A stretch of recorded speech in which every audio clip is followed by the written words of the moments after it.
Hi. You know, stress is completely unavoidable, and sometimes we have to move quickly. So that's our sympathetic nervous system. But even when we don't have to move or act quickly, our minds are churning and turning over things that get under our skin and still keep us in that sympathetic nervous system mode. This quickie is all about how to let go of stress. So I'm not going to spend time in this, but I want to remind you of the benefits of easily opening up the chest cavity, stretching out your lungs. You know this one. If you have 2 blocks, if you need to, you can bend your legs and just let yourself lie over these blocks and begin to open up and let go. All right? But where we're going to start is cat-cow, okay? Because stress isn't just something that is a nervous system issue. It can be digestive. It can be eliminative. It can be like metabolizing your food. So in cat-cow, on an exhale, we round the spine and we gently pull our bellies in, which is a little bit of a massage for your abdominal organs. And then hollow out your lower back to stretch them. So when we stretch the organs, fresh arterial blood rushes in. And when we compress and squeeze, we release toxins. Inhaling to open up, to stretch, hollow out the lower back. And exhale, pull your belly buttons in, tuck your chin, drop your tail. Last time, stretch this area out. And returning to neutral. Coming back onto your knees, curl your toes under. We're going to do just a little bit of a camel pose because, again, the opening and the stretching of the lungs. So your knees are about hip width apart. Put your hands on your shoulders, curl your toes under, and then lift, lengthen, and lean back whatever amount you can. You can keep your hands here. You could lower them so that they're just at the top of your hips, or if it's available and accessible, you can place your hands on your heels and then press your thighs forward, getting your shoulders back. Once again, we're opening up that chest cavity. So stretching, lengthening, opening, twisting, and compressing. These are all the things that we do to keep our bodies tip-top magoo. Okay, still on your knees. Take your right foot forward. We're going to do our sideways prayer because twisting is like wringing out a face cloth. Bring your left elbow outside of your right knee. Open your palm. Place the other on top. You can stay here, but I'm going to suggest, if you can, curl your back toes under and lift that back knee off the floor and press through the heel. Twisting, turning, sideways prayer. Breathing, of course. So in yoga and in life, pay attention to your breath. The quality of your breathing can relax your nervous system.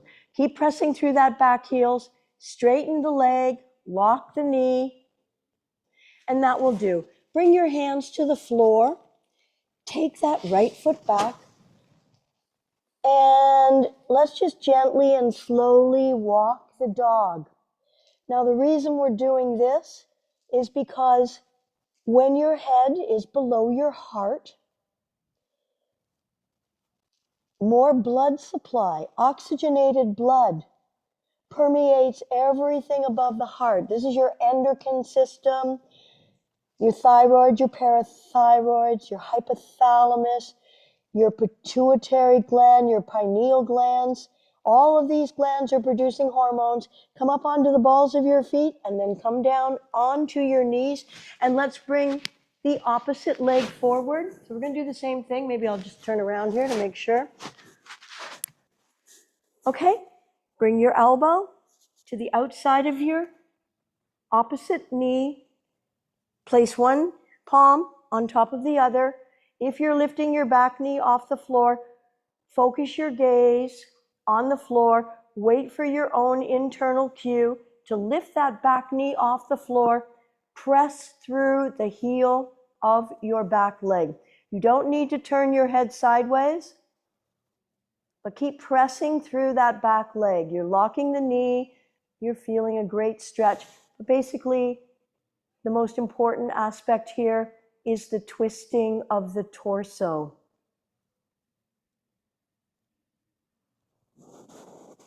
Pressing your top shoulder back, bringing your lower shoulder forward.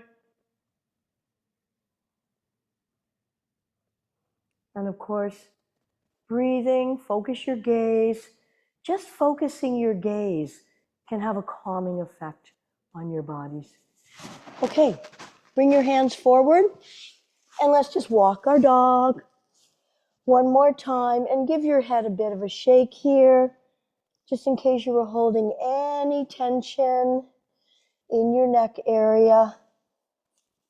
Nice big movements through the hip, stretching through the low back. Whenever you're in down dog or putting pressure on your arms, make sure you're pressing all 10 fingers into the floor. Coming up on the balls of your feet, come on down onto your heels. Okay, we've done a bunch of stretching. Now we're going to do some compressing. So stretch, twist, compress. These are the things that help to relieve and release stress from your body. Sitting in Dandasana or staff pose. Take your legs apart. Let's fold the left foot in towards your right thigh. You're going to turn sideways towards the straight leg, flexing the foot. Inhale, sweep the arms up. Exhale, lower about halfway over. Just breathe here. And by the way, if bending your knee is causing a problem, then just keep both legs out to the side. In fact, it's an easier stretch that way. You can decide. But you know, the thing is that we don't want to harm ourselves, but we do want to do all of the movements that can lubricate the joints, release stress and tension. So we're stretching the hamstring here. You're going to slide your hand back up your thigh. So again, let's try on this side, bringing the sole of the foot into the inner thigh. Inhale, sweeping up. Exhale, forward fold. You won't go as far forward with that knee bent, but it creates different stretches throughout your body. Breathing and exhaling. Inhale, coming all the way up. Take both legs wide. So wide legs seated, forward bend. Inhale up, flexing the feet, lead with your hearts. Come forward, maybe just halfway. Try to keep your spine long from your tailbone right through your crown. Breathe, breathe. Inhale, reach, stretch. Now perhaps you want to use your peace fingers. Take hold of your big toes. Inhale, lift your hearts. Exhale, forward fold. If you're not able to reach your toes, you could grab your ankles or you can just keep your arms in front. You know, sometimes it's just fun to be curious and see what works best. So arms in front, peace fingers around big toes, if that's accessible, or holding on to your ankles, whatever works. Maybe even grabbing the outsides of your feet. Most important part is that you find a reasonably contented place to be while you breathe, while you stretch or twist. Walk your hands back up, bring your legs together, sitting in Dandasana. I love having my eyes closed. It helps me go inwards. Just breathe. And finally coming down onto our backs. Draw both knees up. So Pawa Muktanasana is wind releasing pose, pressing with your thighs into your ascending on the right, transverse and descending colon on the left can help stimulate peristalsis, the movement of waste through your system and relieving any gas that may be trapped. Extend your left leg down in front. Bring your right knee in towards your chest. Tuck your shoulder blades under your heart. Tilt your chin towards the center of your chest. Let's mobilize the ankle, just pointing, just briefly. It's a lovely thing to do to lubricate this very important joint. Then with your left hand on the outside of your right knee, bring it across your body. Doesn't matter how far you go. If it's comfortable, take the opposite arm out to the other side. Noticing the stretch in the hip, the thigh, your IT band. Breathe into it. Now, if you can, you're going to bend your bottom leg, take hold of it with your other hand. If you can't reach it, then just keep the one knee bent, the other leg straight. But if you're able to bend both, we'll get an incredible stretch through the lower leg, hip flexor, and quadricep, top leg, focusing on the IT band, the hip, and the glutes. Trying to keep both shoulder blades flat on the mat and keep breathing. And then release the bottom leg, roll back onto your back. Bring the other knee up, extend your right leg straight in front, and then pull that left knee in, pressing on the descending colon, and just gently and briefly mobilizing the ankle joint, pointing, flexing, making circles. And then with your right hand,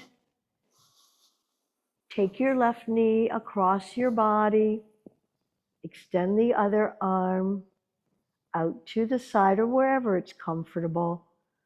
And again, maintaining a little bit of pressure so that we get a good stretch through the IT band of the top leg, your glutes, your hip, and of course, stretches some of the muscles of the core, the obliques. And again, if it's available, bend your bottom leg, take hold of it with the other hand, and just kind of hang out here. Both legs bent or not, maybe the bottom leg is going to stay straight. Do try to place both shoulder blades, not shoulders, but shoulder blades on the mat. So again, we're twisting the core, the torso, and any other parts. Just breathe. Make sure your exhalations are nice and long. Slowing it all down as much as you can. Noticing what's taking place in your body. Closing your eyes whenever you can. And allowing yourself to listen to your body.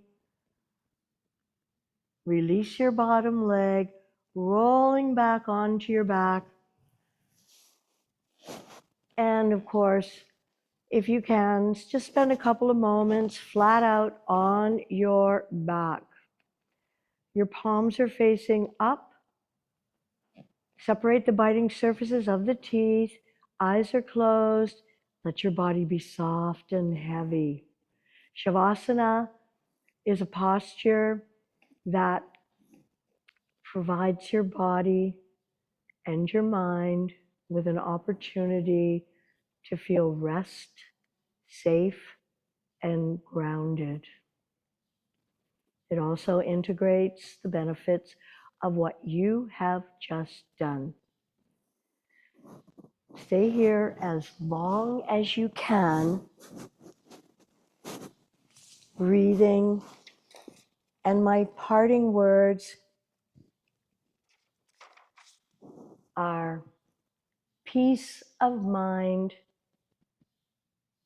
is your path to healing. Peace of mind is your path to healing. Namaste.